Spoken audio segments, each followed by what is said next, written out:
Makasih ya sudah klik video ini. Nah, kali ini saya mau sharing nih Mams, gimana ya caranya supaya anak mau mengikuti ucapan kita Mams.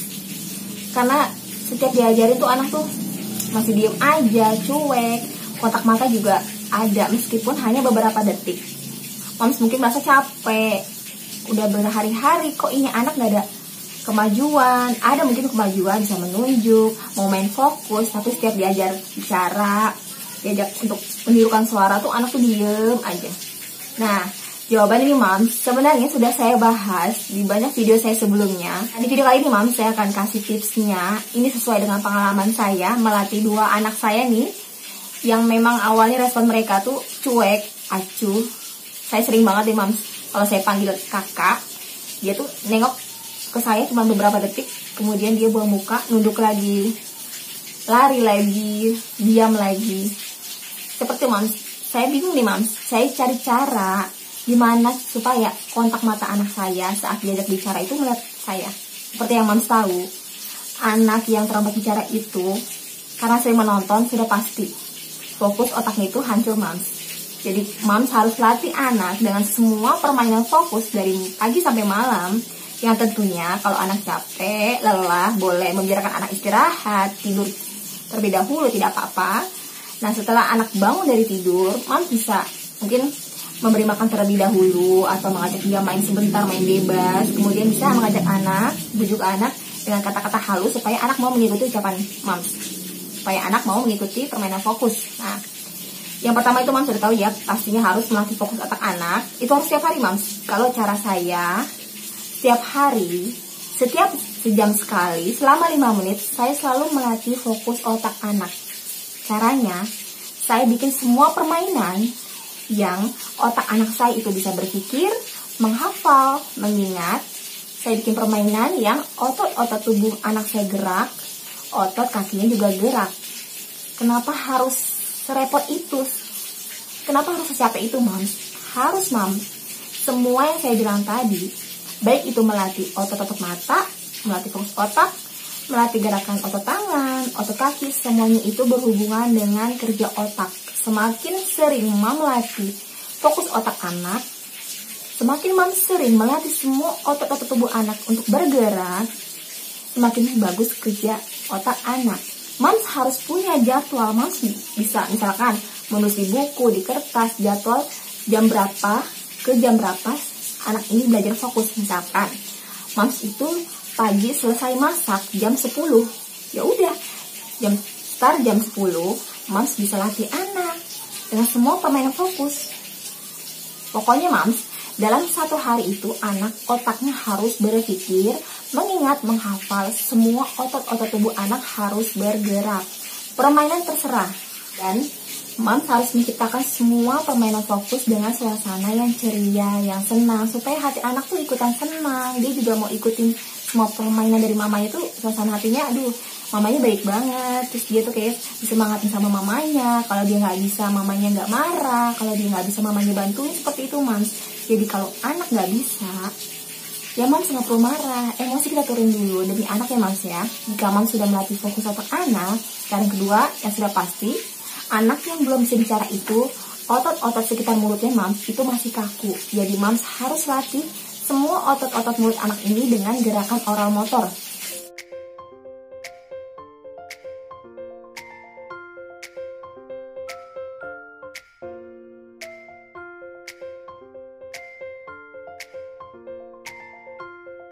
Nah, di video saya sebelumnya Mams sudah saya contohkan gerakan oral motor seperti apa. 2 hal ini adalah kunci yang selalu saya pegang dari awal anak saya terlambat bicara sampai dia bicara lancar. Nah, yang ketiga nih Mams, ini adalah cara saya benar-benar observasi, saya memperhatikan perilaku anak saya. Saya cari cara, ini cara yang tepat gimana nih supaya anak ini sudah saya latih fokus, sudah saya latih otot-otot mulutnya. Gimana caranya supaya saat saya bicara, anak saya ini melihat mata saya. Meskipun sebentar, gak apa-apa Mams. Yang penting anak saya mendengar. Saya cari sesuatu, baik itu benda atau mainan, yang menarik menurut anak. Mams harus cari benda, mainan yang menurut anak bagus, yang anak sukai. Gimana caranya ya? Moms harus coba-coba error istilahnya. Moms sediakan aja mainan atau buku cerita atau buku lainnya, gambar hewan, gambar transportasi. Siapa tahu anak bisa mau mendengarkan mamanya bicara. Saya mencoba semua benda mainan yang saya kenalkan supaya anak saya itu bisa meniru ucapan saya. Nah, saya ambil contoh, Mams. Ini kan kebetulan ada yang isinya binatang, ada benda-benda di rumah. Awalnya anak saya kalau diajak bercerita itu selalu pengen buru-buru tutup buku, Mams. Baru saya kenalkan, kakak, ini sepatu, ini kaos kaki. Dia udah tutup seperti ini, ditutup lagi, bahkan semuanya ditutup. Saya bilang, tunggu sebentar kak, sini sebentar, ini ada sepatu, ada kaos kaki, tuh lihat tuh ada kupu-kupu, bunga matahari, apel, mangkok, semuanya saya kenalkan. Dan saat saya buka gambar hewan, anak saya menunjuk, Mams. Nah, dari situ saya lihat mata anak saya tuh benar-benar fokus lama. Dia bisa melihat beberapa menit gambar ini, dipegang-pegang, ini kan ada tekstur bulunya. Terus sambil saya ajarkan, kakak ini kucing, coba lihat mama kak, kucing, suaranya gimana nak? Meong, meong. Nah, Mams, ini jujur aja, Mams, saya mengajarkan anak saya untuk meniru suara kucing itu dengan kata meong. Dia nggak bisa, Mams. Nah, suatu hari nih, Mams, ada kucing lewat di depan rumah, terus anak saya menunjuk dengan bilang miau. Nah, akhirnya hari itu juga saya ambil buku cerita dengan gambar kucing lagi. Saya bilang gini, kakak, suara kucing apa nak? Miau, miau. Apa nak? Miau. Apa namanya? Kucing, kucing. Coba tiru. Anak saya, Mams, responnya masih diam, Mams. Nah, dari sini, Mams, bisa diambil kesimpulan kalau Mams mau anaknya meniru ucapan Mams, mau mengikuti kata-kata kita, Mams harus cari kata-kata yang sebenarnya itu mudah bagi anak.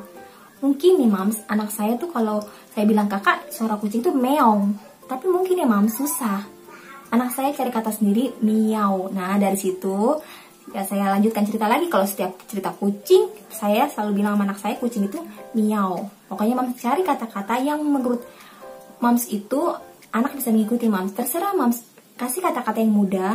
Misalkan anak Mams nggak tertarik sama buku seperti ini, ganti lagi, Mams. Misalkan Mams punya buku gambar hewan lainnya, bisa kenalkan semuanya. Ini kebetulan bukunya berusak juga. Ada gambar burung, kemudian ada cicak, macam-macam deh, Mams, bukunya, Mams. Seperti ini. Jadi Mams bisa kenalkan ini zebra, ini jerapah, ajarkan anak sambil menunjuk. Kalau masih nggak berhasil, Mams, cara yang keempat adalah menggunakan mainan kesukaan anak. Mams harus tahu nih, mainan apa yang paling sering anak gunakan. Jadi gini, Mams, cara saya melatih anak selain menggunakan buku, yaitu menggunakan mainan kesukaan anak. Jadi saat anak saya asik main mobil seperti ini, saya bilang, kakak, ini mobil. Mobil. Apa nak? Mobil. Nah, saya bicaranya pelan-pelan, diulang-ulang, mobil. Respon anak saya, Mams, hanya diam aja. Tapi udah lumayan, Mams. Hampir 1 menit lebih dia melihat gerakan mulut saya, melihat mata saya, Mams, dengan menggunakan mainan kesukaannya. Saat anak saya sudah bisa bicara beberapa kata nih, Mams, 1 dan 2 minggu kemudian, anak saya tiba-tiba bicara banyak kata. Dia bisa bilang mobil. Tapi gini, Mams, saat anak saya bilang kata mobil, huruf akhirnya harusnya kan mobil itu pakai L. Tapi anak saya bilangnya mobil. Nah, saya latih lagi setiap hari, kakak, bukan mobil, tapi ini mobil. Mobil. Nah, artikulasi dari kata-kata yang anak saya ucapkan itu masih salah. Saya latih lagi setiap hari, Mams. Latihan fokus, gerakan oral motor, sikat lidah, semuanya saya lakukan. Permainan yang semua otot tubuh anak saya bergerak, tangan gerak, kaki gerak, semuanya, Mams, saya latih, Mams. Nah, dari situ saya mikir nih, oh berarti kalau anak mau mengikuti ucapan saya itu, saya harus menggunakan sesuatu mainan kesukaannya atau cari buku cerita. Meskipun kontak mata anak saya hanya melihat saya sebentar, itu bener-bener, menurut saya, Mams, itu sangat mudah banget untuk memancing anak mengikuti ucapan kita, Mams. Nah, yang kelima nih, Mams. Mams harus bikin pertanyaan yang kira-kira kalau Mams tanya ke anak, anak langsung melihat mamanya. Meskipun hanya beberapa detik, dia melihat mamanya, dia melihat gerakan mamanya bicara, seperti itu. Nah, Setelah Mams tahu nih, oh pertanyaan seperti ini yang sering lama anak melihat mata mamanya, anak sering lama melihat gerakan bibir mamanya. Nah, Mams tanya aja, nggak apa berulang-ulang, arahkan, tanya aja, kakak, ayah kemana ya? Ayah kerja ya kak? Seperti itu Mams. Atau Mams cari pertanyaan lain, pokoknya anak tuh harus ada kontak matanya, harus melihat mata mamanya, harus melihat gerakan mulut mamanya, seperti itu ya Mams ya. 5 hal ini adalah cara berhasil saya supaya anak mau mengikuti ucapan, anak mau meniru kata-kata. Oke Mams, segitu dulu video dari saya. Kalau misalkan ada yang perlu ditanyakan lagi, Mams bisa tulis komentar. Oh ya Mams, saya punya grup di Facebook. Nama grupnya Terapi Anak Speak Delay. Itu kebetulan saya sendiri yang sebagai adminnya. Jadi Mams bisa konsultasi secara terbuka dan Mams bisa tukar cerita dengan mama lain, dengan anak yang kasusnya sama, terlambat bicara juga.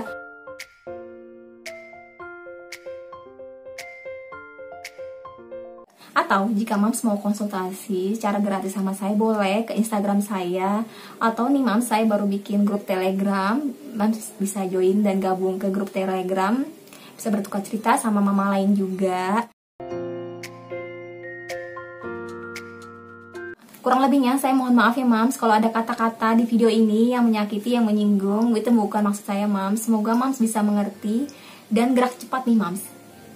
Gerak cepat artinya supaya Mams nggak mengulur waktu, nggak melakukan kesalahan saya, nggak meniru semua kesalahan saya. Mams harus berhasil, percaya diri kalau Mams itu bisa. Mams sabar aja dulu ya, emosinya diturunin dulu, ditahan dulu. Yang penting lakukan yang terbaik untuk anak, lakukan semua, berikan semua waktu full untuk anak. Kalau untuk Mams yang kerja, Mams bisa titip kepada pengasuh anak supaya dia, pengasuhnya lebih aktif untuk melatih anak Mams di rumah.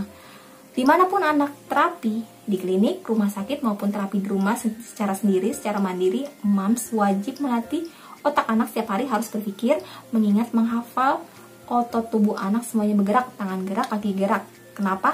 Ini berkaitan dengan kerja otak anak. Semakin anak dilatih otaknya, otak itu bekerja cepat dan semakin baik mengantarkan pesan ke otot mulut. Jangan lupa juga otot mulutnya dilatih dan sering diajak cerita, bernyanyi. Terima kasih banyak ya Mams.